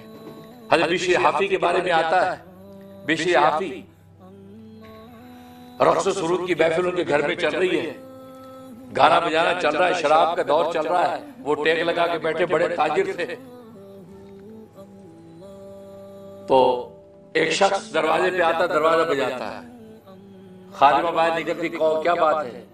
کہا کہ یہ کس کا گھر ہے، یہ جو کچھ ہو رہا ہے یہ شخص آقا یا غلام ہے، یہ آقا یا غلام ہے؟ تو خادمہ نے کہا آقا ہے، غلام نہیں ہے۔ تو وہ شخص پتہ کیا کہتا ہے؟ کہتا ہو اچھا، تبھی پھر یہ من مرضی کی زندگی گزار رہا ہے چونکہ آقا ہے، اگر غلام ہوتا اپنے آقا کی مرضی پہ زندگی گزارتا، کیونکہ یہ غلام آقا ہے اس لیے من مرضی کی زندگی گزار رہا ہے، اگر یہ غلام ہوتا تو پھر آقا کی مرضی کی زندگی گزارتا۔ یہ بات کہی اور چلا، وہ شخص چلا۔ تو بشر حافی نے خاتمے سے پوچھے کون شخص ہے، کیا بات ہو رہی ہے؟ کہا جی وہ ایک دیوانہ ہے، کوئی شخص ہے۔ کہ نہیں مجھے بتاؤ کیا؟ کہا کہ وہ مجھے پوچھ رہا تھا یہ گھر کا شخص جو آقا یا غلام ہے؟ تو میں نے کہا آقا ہے۔ تو اس نے کہا آقا ہے تبھی تو من مرضی کی زندگی گزار رہا ہے، اگر غلام ہوتا تو آقاؤں کی مرضی پہ چلتا۔ یہ بات کہی۔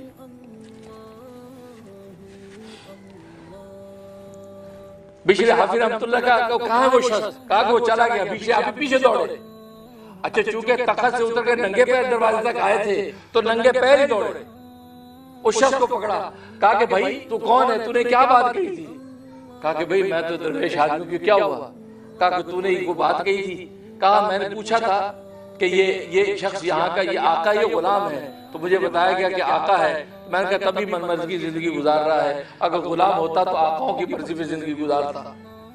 بھائی یہ سننا تھا۔ بشر حافی کے دل کو ایسی چوٹ لگی، زمین پہ گر گئے، اس شخص کے پاؤں پکڑ لیے، کہا کہ توبہ کروا مجھے، اس لیے کہ میں غلام ہوں، میں آقا نہیں ہوں، میں غلام ہوں، میں آقا نہیں ہوں، میں غلام ہوں، میں آقا نہیں ہوں۔ بار بار پکار رہے ہیں اور توبہ کر رہے ہیں، آنسو بہ رہے ہیں۔ اس شخص کے ہاتھ پہ توبہ کی اور ایسی توبہ کی، ساری رقص و سرود کی محفلیں توڑ دی اور پھر اپنے وقت کے بڑے عظیم ولی بن کر گزرے۔ ان کا نام بشر حافی۔ حافی کہتے ہیں ننگے پیر کو، ان کو ننگے پیر اس لیے کہتے ہیں وہ ہمیشہ ننگے پیر رہے، کبھی جوتا نہیں پہنا انہوں نے، یہاں تک کہ بغداد کے بازاروں میں چلتے تھے۔ اللہ تبارک و تعالیٰ نے ان کی اس جذبے کی قدر یہ کی کہ لوگ کہتے ہیں حضرت آپ جوتا کیوں نہیں پہنتے؟ کہا کہ اس لیے میں جوتا نہیں پہنتا، میں نے جب اپنے آقا سے صلح کی تھی تو میں ننگے پیر تھا، میں ننگے پیر اس لیے رہتا ہوں تو مجھے وہ صلح کا وقت یاد آ جائے۔ کیا لوگ ہیں یہ لوگ، یہ کہتے ہیں جڑیں جو پتر سے، یہ بہادر لوگ، ہم جیسے بزدل بوتے لوگ نہیں ہیں، یہ دلیر لوگ ہیں، یہ اللہ پر قربان ہونا چاہتے ہیں۔ اور آج کے زمانے میں تو اللہ ہم سے زیادہ قربانیاں لیتا بھی نہیں ہے، ہمیں شاہی گدوں جیسے مسلح ملتے ہیں، ایئر کنڈیشن اور ہیٹر ملتے ہیں، قمقمے چمکدار مسجدیں ملتے ہیں، لیکن پھر بھی ہم اللہ کے سامنے جھکنے کو تیار نہیں۔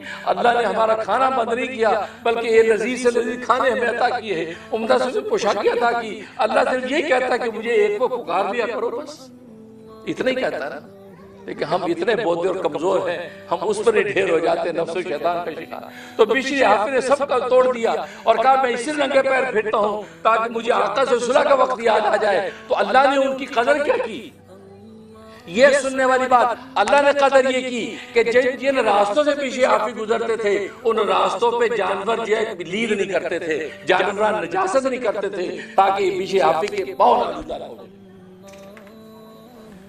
ساری زندگی اس طرح جن راستوں گزرے والی کیوں پیچھے آپ گزرے گا پاؤں نجاست لگے گی، لیکن اللہ نے دیکھو ان کے جذبی قدر ایسی کہ پرندوں کو پرندے پیٹ نہیں کرتے تھے کہ پیچھے آپ گزرے گا۔ یہ کرامت ہے، اس کو کہتے ہیں کرامات الاولیاء حقن، اولیاء اللہ کی کرامتیں برحق ہیں، برحق کرامتیں ہیں۔ قرآن کریم میں بھی کرامتیں اولیاء اللہ کی لکھی ہیں۔ حضرت مریم نبی نہیں ولی ہیں، ان کی کرامتیں۔ آصف برقیہ نبی نہیں ولی، ان کی کرامتیں۔ تو کہ یہ کرامت، تو یہ اولیاء اللہ کی کرامتیں ہیں کہ ایسی کرامتیں کہ وہ ننگے پیر پھر رہے لیکن جانور نجاست نہیں کر رہے کیونکہ انہوں نے نماز پڑھنی پاک رہے۔ تو کہنے کا مطلب جذبہ جیسا اللہ کے سامنے پیش کرتے ہیں۔ اللہ تبارک و تعالیٰ کا نام شکور ہے، اور شکور کا معنی قدردان، قدردان، اور اللہ سے اچھا قدردان کوئی نہیں ہے۔ لہذا آج کی رات میں اب اللہ سے گڑ گڑا کے ہاتھ پھیلا لیں گے اور اللہ سے مغفرت مانگ لیں گے اور اللہ سے کہیں گے یا اللہ تو ہمارا دوست بن جا، اور ایسا دوست بنتا ہے پھر اللہ کہ اللہ دوست بننے کے بعد کبھی پھر ناراض نہیں ہوتا، کیونکہ ہماری دوستی میں تو ہمیں پتہ نہیں کہ کل کیا ہونا ہے، اور اللہ جب ایک دفعہ دوست بنتا ہے پھر اپنی دوستی توڑتا نہیں۔ اس لیے آج کی رات بہترین موقع کہ اللہ کو پکاریں، گڑ گڑائیں اور پھر اللہ کو منا لیں۔ پھر رمضان کا مہینہ ہمارا مہینہ ہے، اور اس کے اندر پھر یہ کہ صبح شام اللہ تبارک و تعالیٰ کی رحمتیں اور مغفرتیں۔ اور اس سال تو ماشاءاللہ آپ کی اس مسجد یوسفین، میسٹک بیچ، لانگ آئلینڈ، نیو یارک کو یہ شرف حاصل ہو رہا ہے کہ اس سال ہم یہاں اعتکاف بیٹھنے کے لیے آ رہے ہیں۔ 10 دن کا اعتکاف یہاں گزاریں گے۔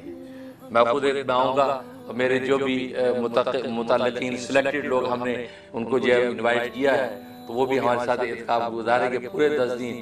10 دن انشاءاللہ لا الہ الا اللہ کی ضربیں لگیں گی، اللہ کو تلاش کریں گے، اللہ کو پکاریں گے، انشاءاللہ اللہ خالی ہاتھ نہیں جانے دیں گے۔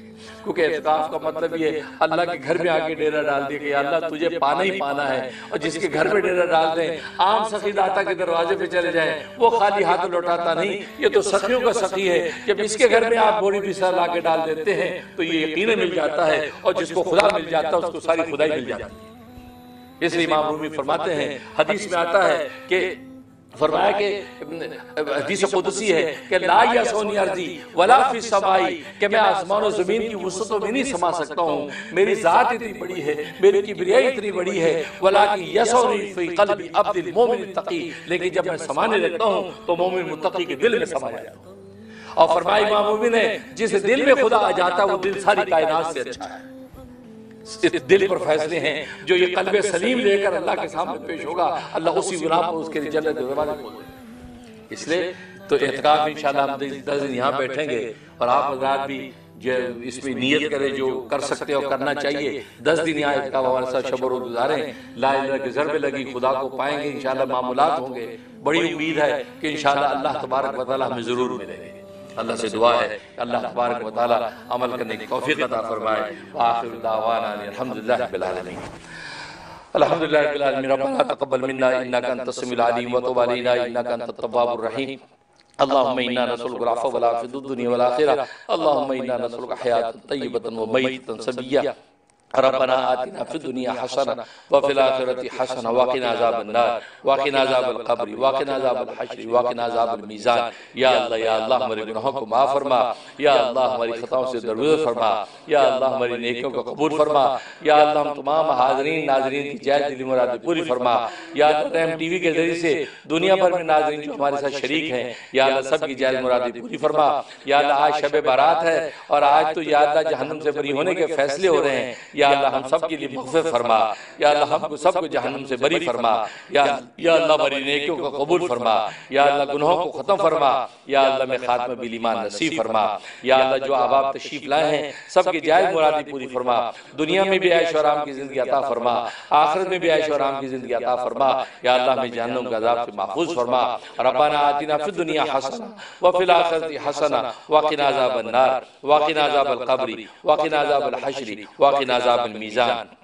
یا اللہ جن لوگوں نے دعاؤں کی درخواست کی ہے، یا اللہ ان کی جائز مرادیں پوری فرما، یا اللہ ان کے مسائل کو حل فرما، پریشانی دور فرما۔ یا اللہ میاں شفیق صاحب کی صحت کے لیے دعا کرتے ہیں، میاں شفیق صاحب یہاں مسجد کی خدمت کرتے ہیں، یا اللہ میاں شفیق صاحب کو صحت و عافیت عطا فرما، صحت و عافیت کے ساتھ ان کی عمر کو دراز فرما، مسجد کی جو خدمت کرتے ہیں یا اللہ ان کا بہترین بدلہ ان کو عطا فرما، یا اللہ بہترین بدلہ ان کو نصیب فرما، یا اللہ اور جتنے بھی یا اللہ ہماری مسجد یوسفین کے یا اللہ منتظمین ہیں، معاونین ہیں، محبین ہیں، یا اللہ سب کو جزائے خیر عطا فرما، یا اللہ سب کی خدمات کا بہترین بدلہ ان کو عطا فرما، ہماری مسجد یوسفین کی امام اور خطیب میرے عزیز داماد مولانا سید فہد حسین، یا اللہ زیدہ لطفو، یا اللہ ان کی عمر میں برکت نازل فرما، یا اللہ ان کی دینی خدمات کو قبول فرما، یا اللہ اخلاص کے ساتھ یا اللہ ان کو اشاعت دین، دفاع اسلام اور خدمت خلق کرنے کی توفیق عطا فرما، یا اللہ اس مرکز آباد کیے ہوئے ہیں، یا اللہ ان کی محنتوں کا بہترین بدلہ دنیا آخر میں ان کو نصیب فرما، ان کو ان کی آل اولاد کو برکت عطا فرما، ظاہری باطن دولتوں سے مالا مال فرما، یا اللہ ناظرین میں جن کی بھی جو جائز مرادیں ہیں سب کی جائز مرادیں پوری فرما،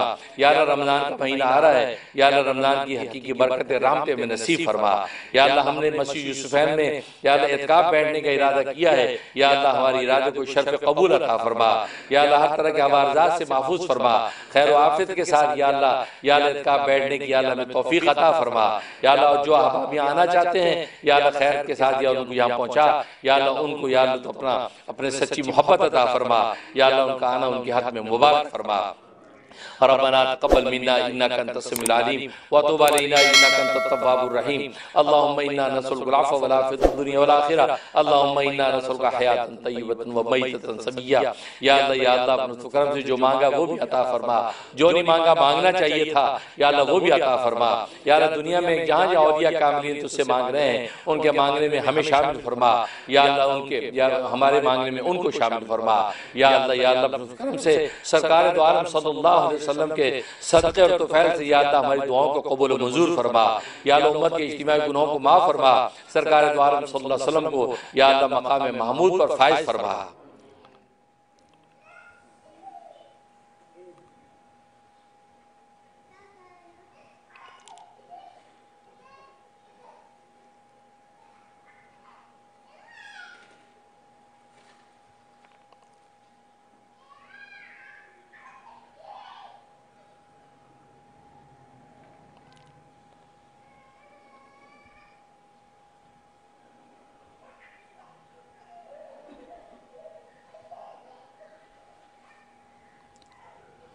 اللهم إنا نسألك من خير ما سألك من نبيك محمد صلى الله عليه وسلم ونعوذ بك من شر ما استعاذك من نبيك محمد صلى الله عليه وسلم وأنت المستعان وعليك البلاغ ولا حول ولا قوة إلا بالله ربنا تقبل منا إنك أنت السميع العليم وتب علينا إنك أنت التواب الرحيم اللهم أرنا الحق حقا وارزقنا اتباعه وأرنا الباطل باطلا وارزقنا اجتنابه وصلى الله تعالى على خير خلقه محمد وآله وأصحابه أجمعين برحمتك يا أرحم الراحمين۔